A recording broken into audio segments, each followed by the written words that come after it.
जय श्री कृष्ण। नमस्कार दोस्तों, स्वागत है आप सभी का मेरे YouTube चैनल पर। दोस्तों, आज मैं आपको माता रानी की 8वीं कथा सुनाने जा रही हूँ। वीडियो को लाइक करें, शेयर करें, चैनल को सब्सक्राइब जरूर करें।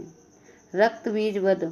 महर्षि मेधा बोले, चंड और मुंड नामक असुरों के मारने जाने से और बहुत सी सेना के नष्ट हो जाने से असुरों के राजा प्रतापी शुंभ ने क्रोध युक्त होकर अपनी संपूर्ण सेना को युद्ध के लिए तैयार होने की आज्ञा दी। उसने कहा, अब उदयुद्ध नामक 86 असुरों सेनापति अपनी सेनाओं के साथ युद्ध के लिए जाएं, और कंबु नामक 84 सेनापति युद्ध के लिए जाएं, और कोटि वीर्य नामक 50 सेनापति और धैमुग्र नाम से 100 सेनापति प्रस्थान करें। कालक, दोहद, मौर्य और काल के ये दैत्य भी मेरा आज्ञा से सजकर युद्ध के लिए कुंच करें। भयानक शासन करने वाला असुरों का स्वामी शुंभ इस प्रकार आज्ञा देकर बहुत बड़ी सेना के साथ युद्ध के लिए चला। उसकी सेना को अपनी ओर आता देखकर चंडिका ने अपनी धनुष की टंकों से पृथ्वी और आकाश के बीच का भाग गुंजा दिया। हे राजन, इसके पश्चात देवी के सिंह से दानव दैत्यों के नाश के लिए और देवताओं के हित के लिए ब्रह्मा, शिव, कार्तिकेय, विष्णु तथा इंद्र आदि देवों की शक्तियां जो अत्यंत पराक्रम और से संपन्न थी, उनके शरीर से निकलकर उसी रूप में चंडिका देवी पास गई।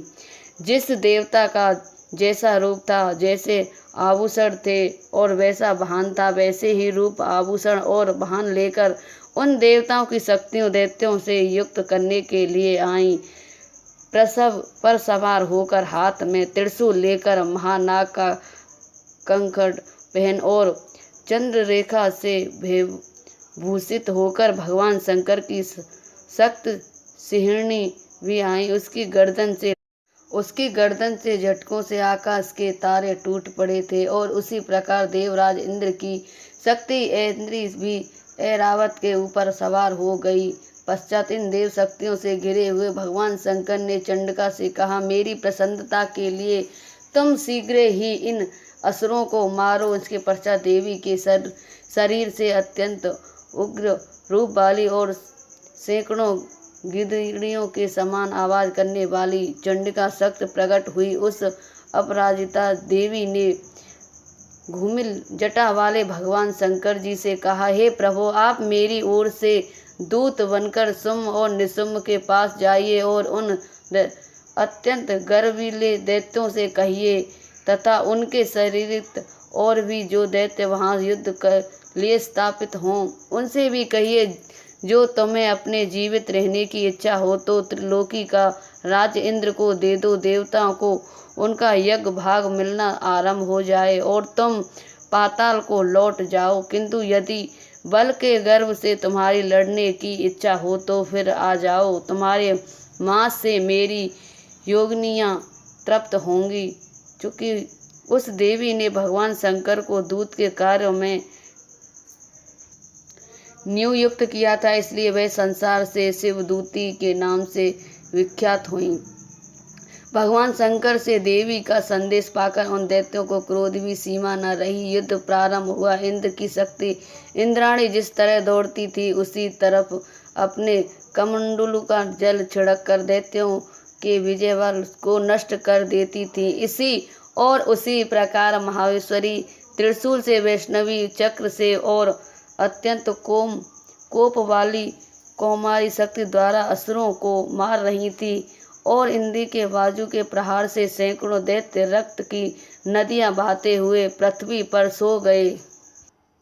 वाराही ने निकलते ही राक्षसों को अपनी थूथन द्वारा मृत्यु के घाट उतार दिया। दानवों के अग्रभाग से कितने भी राक्षसों की छाती को चीर डाला और चक्र की चोट से कितनों को ही विदर्ग करके धरती पर डाल दिया। बड़े बड़े राक्षसों को नारसिंह अपने नखों से वीण करके भक्षण रही थी। शिवदूती के प्रचंड असुरहास से निकले हुए दैत्य भयभीत होकर पृथ्वी पर गिर पड़े और उनके गिरते ही वे उनको भ्रमण कर दें। इस तरह क्रोध में भरे हुए मृत गणों द्वारा नाना प्रकार के उपायों के बड़े बड़े असुरों को मारते हुए देखकर राक्षसनी सेना भाग खड़ी हुई और उनको इस प्रकार भागता देखकर रक्तबीज नामक महापराक्रमी राक्षस क्रोध में भरकर युद्ध के लिए आगे बढ़ा। उसके शरीर से रक्त की बूंदें पृथ्वी पर जैसे ही गिरती थी, तुरंत वैसे ही शरीर वाला तथा वैसा ही बलवान दैत्य पृथ्वी से उत्पन्न हो जाता था। रक्तबीज गदा हाथ में लेकर इंद्री के साथ युद्ध करने चला।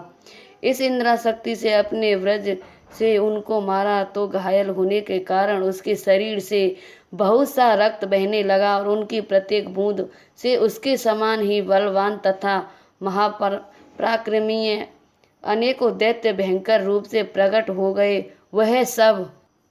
वह सब के सब दैत्य बीज के समान ही बलवान तेज वाले थे। वह भी भयंकर अस्त्र शस्त्र लेकर देवियों के साथ लड़ने लगे। जब इंद्री के ब्रज बाहर से उनके मस्तक पर चोट लगी और रक्त बहने लगा तो उसमें से हजारों पुरुष उत्पन्न हो गए। विष्णु की चक्र से वह और इंद्री के गदा से रक्त बीज को चोट पहुंची और वैष्णवी के चक्र से घायल होने पर उनके शरीर से जो रक्त वहाँ उससे हजारों महासुर उत्पन्न हुए, जिनके द्वारा यह संपूर्ण जगत व्याप्त हो गया। कौमारी ने शक्ति से बाहरवी के अखंड के अरु महाश्वरी ने त्रिशूल से उनको घायल कर दिया। इस प्रकार क्रोध में भरकर वह महादैत्य से सब मात्र शक्तियां पर पृथक पृथक गदा से बाहर किया और माताओं ने शक्ति तथा त्रिशूल इत्यादि से उनको जो बार बार घायल किया, उससे सैकड़ों महादैत्य उत्पन्न हुए और उन प्रकार से रक्त बीज के रुधिर से उत्पन्न हुए असुरों से संपूर्ण जगत व्यास हो गया, जिससे देवताओं को भय हुआ। देवताओं को भयभीत देखकर चंडिका ने काली से कहा, हे चामुंडे, अपने मुख को बड़ा करो और मेरे शास्त्र घातक से उत्पन्न हुए रक्त बिंदुओं तथा रक्त बद्दुओं से उत्पन्न हुए महाअसुरों को तुम अपने इस मुख से भक्षण करती जाओ। इस प्रकार रक्त बिंदुओं से उत्पन्न हुए महादैत्यों को भक्षण करती हुई तुम रणभूमि में विचर। इस प्रकार रक्त कम होने से यह दैत्य नष्ट हो जाएगा। तुम्हारे भक्षण करने से कारण अन्य दैत्य उत्पन्न नहीं होंगे। काली से यह इस प्रकार कहकर चंडिका देवी रक्त बीज पर अपने शत्रु से प्रहार किया और काली देवी ने अपने मुख में उसका रक्त ले लिया। तब उसने गदा से चंडिका पर प्रहार किया। प्रहार के चंडिका को तनिक भी कष्ट न हुआ, किंतु रक्त बीज शरीर से बहुत सा रक्त बहने लगा। लेकिन उसके गिरने के साथ ही काली ने उसको अपने मुख में ले लिया। काली के मुख में उस रक्त से जो असुर उत्पन्न हुए उनको उसने भक्षण कर लिया और रक्त को पीती हुई तदंतर देवी ने रक्त बीज को, जिसका खून काली ने पिया था, चंडिका दैत्य का ब्रह्म बाण अखंड और दृष्टि इत्यादि से मार डाला। हे राजन, अनेक प्रकार के शास्त्रों से मारा हुआ और खून से वजित हुए महादैत्य रक्त बीज पृथ्वी पर गिर पड़ा। हे राजन, इसके गिरने से देवता अत्यंत प्रसन्न हुए और माताएं उन असुरों का रक्त पीने के पश्चात उद्यत हो नृत्य करने लगीं। बोलो माता रानी की जय।